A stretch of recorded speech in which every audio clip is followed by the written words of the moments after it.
নমস্কার, আশা করি সকলে খুব খুব ভালো আছেন। আমার চ্যানেলের একটা নতুন ব্লগে আপনাদের সকলকে স্বাগত জানাই। এতদিন ধরে আমি বলে এসেছি যে আমাদের সময় এসে গেছে, এবার আমরা চলে যাব। আর আজকেই হচ্ছে সেই দিন যেদিন আমাদের উড়িষ্যায় শেষ দিন। আজকেই আমরা উড়িষ্যা থেকে একদম বেরিয়ে বাড়ি চলে যাব, মানে আমি চলে যাব, কিন্তু ও আজকের দিনটা এখানেই থেকে যাবে। ও কালকেই ট্রেন ধরে আবার ওর যেখানে নতুন কর্মস্থল হয়েছে সেখানে চলে যাবে। আমি আপাতত বেশ কয়েকটা দিন বাড়িতেই থাকবো, কারণ বেশ কিছু পেন্ডিং অফিসিয়াল কাজ পড়ে আছে, সেইগুলোকে আগে শর্ট আউট করে নেব। আর বাড়িতে কয়েকদিন ছুটি কাটিয়ে একেবারে ও যখন আমাকে টিকিট কেটে দেবে তখন আমি চলে যাব ওর কাছে। ট্রেন আমাদের আরও 1 ঘন্টা পরে, অ্যানাউন্সমেন্টের জন্য বসে আছি।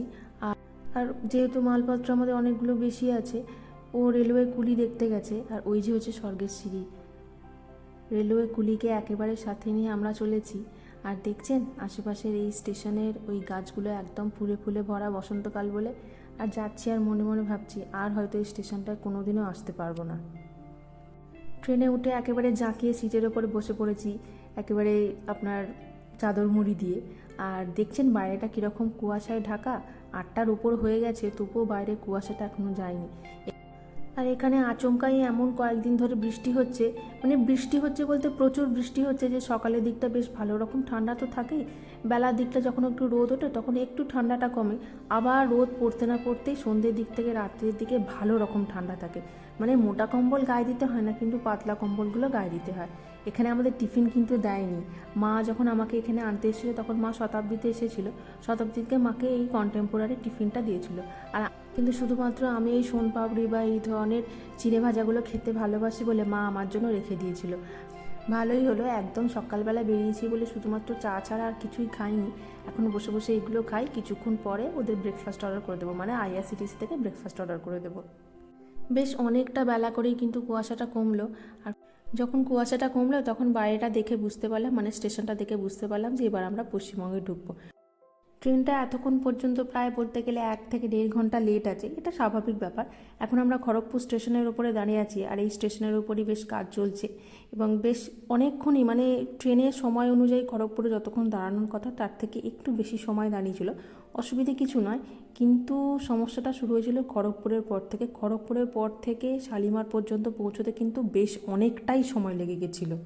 এতটা যে লেট হতে পারে সেটা ধারণা নেই। এখানে আরও একটা কথা বলতে মনে পড়ে গেল, যে ব্রেকফাস্টের অর্ডারের জন্য আমরা বসেছিলাম যে কখন আইআরসিটিসি থেকে অর্ডার নিতে আসবে, কিন্তু প্রায় বেলা 1টা থেকে 1:30টার ওপর হয়ে গেছিলো, কিন্তু তখনও কিন্তু ব্রেকফাস্টের কোনো অর্ডার নিতে আসেছি না, লাঞ্চের অর্ডার নিতে এসেছিলো ট্রেন। আর এদিকে প্রচণ্ড খিদে পেয়ে গেছে, তাই মায়ের দেখা দেখি আমিও একটা ছোট্ট কটোরা কিনে নিলাম। এই ছোট কটোরার দাম ছিল 20 টাকা করে, মানে দুটো কটোরা 40 টাকা।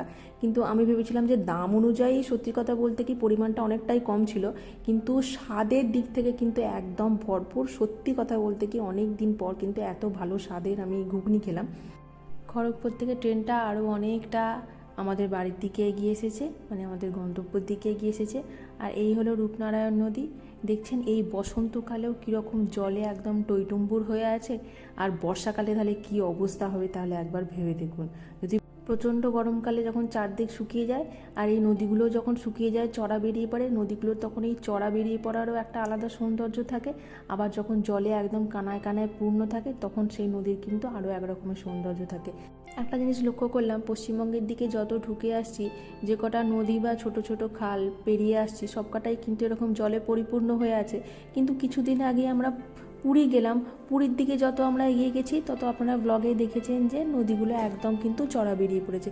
সত্যি কথা বলতে কি এই পুরো রুটটায় বহুদিন ধরে আমি যাতায়াত করছি, নদীকে এরকম ভরা অবস্থাতেও দেখেছি, আবার ওই একই সিজনে একই সময় কিন্তু নদীকে আমরা ওই রকম আবার শুকনো চড়া শুকনো খটখটেও দেখেছি। দুটো সৌন্দর্যই কিন্তু আলাদা। সত্যি বলতে কি ওই যখন বালি বেরিয়ে পড়ে তখন সেই বালিগুলো যখন রোদ করে চিকচিক করে তারও একটা অদ্ভুত সৌন্দর্য থাকে। আর এদিকে আমি পুরো একদম বাবু হয়ে বসে ওই সাদা চাদরটাকে কোমর পর্যন্ত জড়িয়ে যখন জানলা দিয়ে বাইরের পরিবেশটা দেখতে ব্যস্ত ছিলাম, মা তখন এই ভিডিওটা করেছে। আমরা সাঁতরাগাছিতে পৌঁছে গেছি বেশ বেলাবেলি, কিন্তু এখান থেকে ট্রেনটা কিন্তু ছাড়তে অনেকটা দেরি হয়েছিল। এখানেই প্রায় বলতে গেলে 3টের ওপর হয়ে গেছে।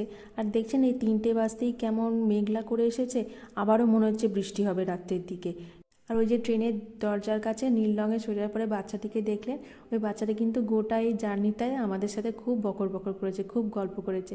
আমরা প্রথমে ভেবেছিলাম যে এখানে লেট হচ্ছে, এখানে জিনিসপত্র নিয়ে নেমে পড়বো, কিন্তু ওই বাচ্চাটি বলছে না দিদি তুমি কিন্তু এখন নেবো না, তুমি এখন দেখবে যে 4টে ব্যাগ নামাবে, বাকি 4টে ব্যাগ পড়ে থাকবে, তোমার মা পড়ে থাকবে আর তুমি এখানে চলে যাবে, তোমার মাকে নিয়ে ট্রেনটা চলে যাবে, তুমি কিছুতেই নেবো না, দেখছো না আমি নামছি না, আমি আমার বাবা মাকেও নামতে দিচ্ছি না। ট্রেন থেকে নেমে পড়েছি মোটামুটি 4:30 কিছু পরেই। ট্রেনটা লেট করছিল বলে বাবাকে ফোন করে বলেছিলাম যে তুমি একটু দেরি করে এসো। আর এদিকে হয়েছে কি, বাবা এখনও স্টেশনেই পৌঁছায়নি, আমরা ট্রেন থেকে নেমে পড়েছিলাম। বেশ কিছুক্ষণ অপেক্ষা করার পর যখন প্রায় সন্ধে হব তখন বাবা এলো। বাবা আসার পর একেবারে আমাদের মালপত্রগুলো দেখে কয়েকজন কুলি ডেকে নিয়ে এলো। সেই কুলিরাই তখন মাথায় করে জিনিসপত্রগুলো নিয়ে এসে একেবারে আমাদের গাড়িতে খুব সুন্দর করে সাজিয়ে দিল। মানে সত্যি কথা বলতে কি, আমরা কুলিদেরকে হয়তো ভাবি যে তারা ঠিক করে কাজ করবে কি না করবে, কিন্তু এখনও পর্যন্ত আমি আমার জীবনের যে কজন কুলিকে দেখেছি, আমি কুলি বলেই সম্বোধন করছি, যে কজন কুলিকে দেখেছি প্রত্যেকেই কিন্তু রীতিমতো দায়িত্ব নিয়েই কিন্তু সমস্ত মালপত্র যেমন মাথায় তুলেছে, সেরকম দায়িত্ব নিয়েই কিন্তু একদম সুন্দর করে সাজিয়ে গাড়িতে তুলে দিয়েছে।